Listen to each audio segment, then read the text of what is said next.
You're watching The 7 from WATE 6 on your side. Good evening, I'm Bo Williams, and welcome to The 7. Let's get a look at the big 7 stories right now. Topping the list for us tonight, we are learning more about a fatal crash along Alcoa Highway, this time involving an ambulance. Police say Carrie Mills was walking in the road just after midnight Tuesday morning when she was hit by an AMR ambulance heading to UT Medical Center. Her death adds to the growing list of fatalities that have happened on the highway. 6 on Your Side reporter Paige Weeks spoke with TDOT about drivers' concerns. Bo, after talking to some locals, it does seem as though safety is a concern when traveling along the Alcoa Highway. Because of that reason, and for others, TDOT says it's currently in the process of working and finishing construction along the stretch of road. According to TDOT, crews are still working on the Alcoa Highway project. The goal is to see 13 miles of new construction and wider roads.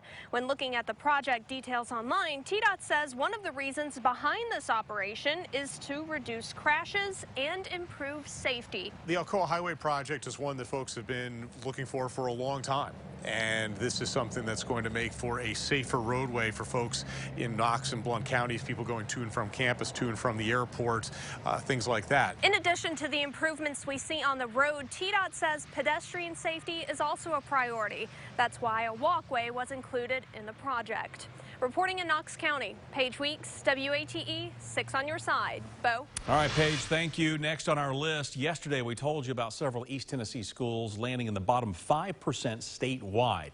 Today we're getting a closer look at Knox County schools whose leaders are not pleased with the recent rankings, but as they pointed out today, they already have plans in place they hope will lead to improvements in the future.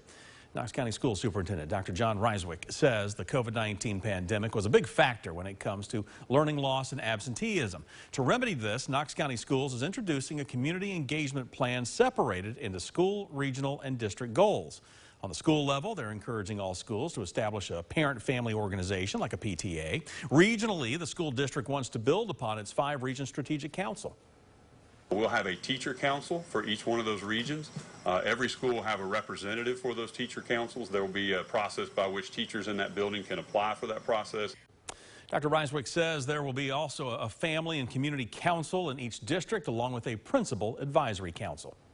As far as at the district level, for formal structures that I will be engaging the community with, the first will be the Superintendent's Council on Accelerating Students from Learning. If this data tells us anything, I think it's important that I have that council.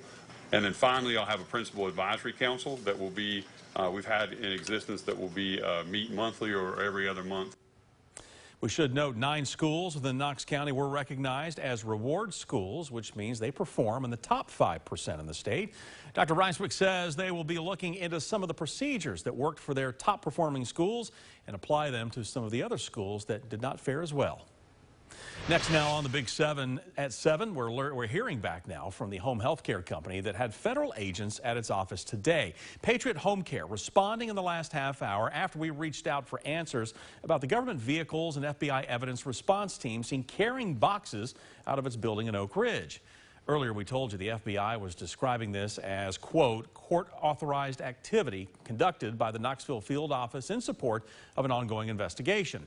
Patriot Homecare is still not commenting on the investigation itself, but it does say that the company will go ahead with business as usual at 9 a.m. tomorrow, serving all patients and insurance carriers. And the company says its license remains in good standing. Patriot Homecare also forwarding a statement from the company's attorney, which reads in part, quote, federal agents were at your office as part of an investigation which seems to be nearing an end. The company's attorney goes on to write, I do not anticipate another event at your business such as the one that occurred today. Of course, we'll keep following this to see what comes from the investigation. Next on the 7 for you, following 2 high-profile crimes in West Tennessee, state Republicans are coming together to discuss their plans to help combat crime. According to Senator Marsha Blackburn, compared to mid-2019, America's largest cities have seen a 50% increase in homicides and a 36% increase in aggravated assaults.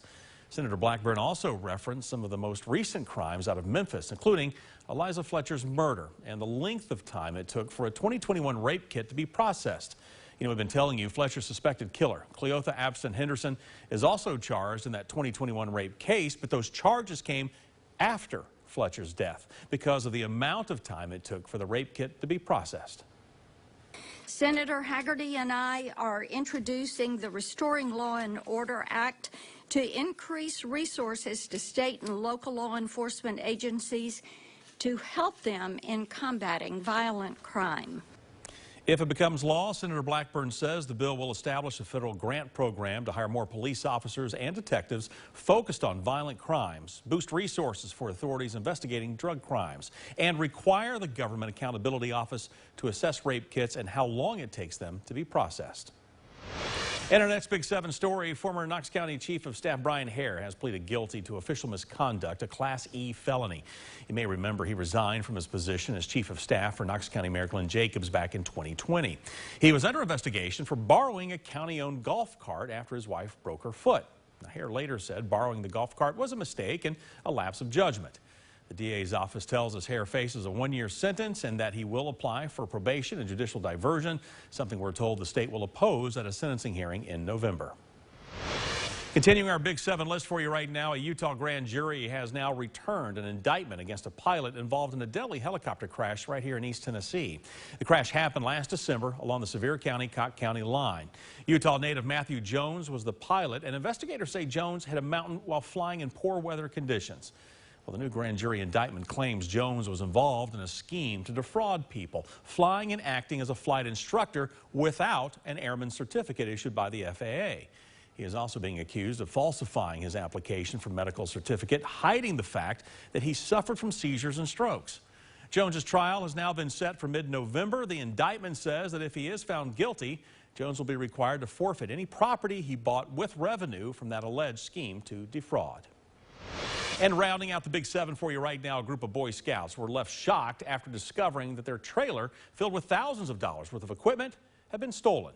The Scout Troop's trailer was parked outside the First Baptist Church in Oak Ridge, but now there's nothing but a skid mark in its place. The trailer held mostly cooking ware and other items needed for their camping trips, along with supplies to teach life skills. The loss totals at around $5,000, but to the Scouts, it was worth a lot more. That troop trailer, it's just filled with memories, whether it be an item or just a story that's attached to it because it was with us. It means a lot to not only myself and the current Scoutmasters, but everybody that's gone through the troop in the past.